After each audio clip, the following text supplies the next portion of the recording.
Hello guys! Gagawa tayo ng tapioca pearl. Ito yung tapioca. Ayan. Pinakuloan ko na siya.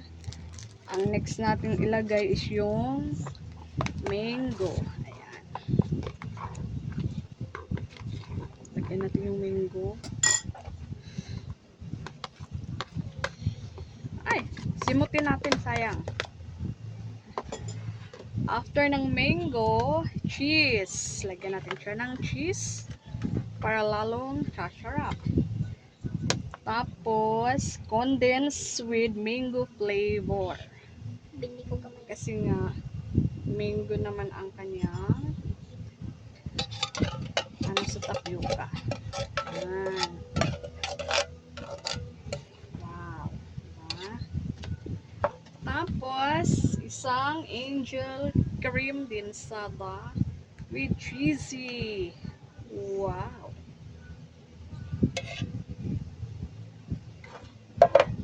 So, yun na guys. Ito na ang aking ingredients for my tapioca. Mango flavor. O, diba? Ito yung cravings ko for today. Very creamy, very nutritious. Mura lang to guys. Tsaka, madali pang gawin. Yan. I-chill muna natin to sa refrigerator for 1 hour siguro. Para masarap siya.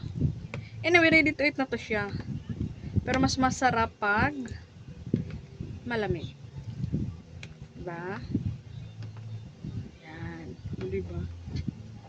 Haluin ng mabuti ang cream dinsada at ang condense. Ang sarap na niya guys. So yummy. Diba? Dito sa gilid. Meron pang ano. Wow. Yan. Yummy, yummy, yummy, yarn. O, diba? Ito na ang aking tapioca pearl mango flavor. Yung iba nilalagyan ng gulaman. Ako hindi na. Ang nilagay ko na lang ay cheese with mango. O, diba? Ayan. Maglagay tayo sa isang bowl. For taste this. O, diba?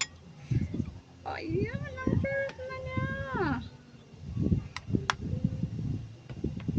May pang merienda na kayong napakasarap. So, ayan. So, ito na yun guys. Tapos na. Ang bilis lang. Diba? Yan. So yummy.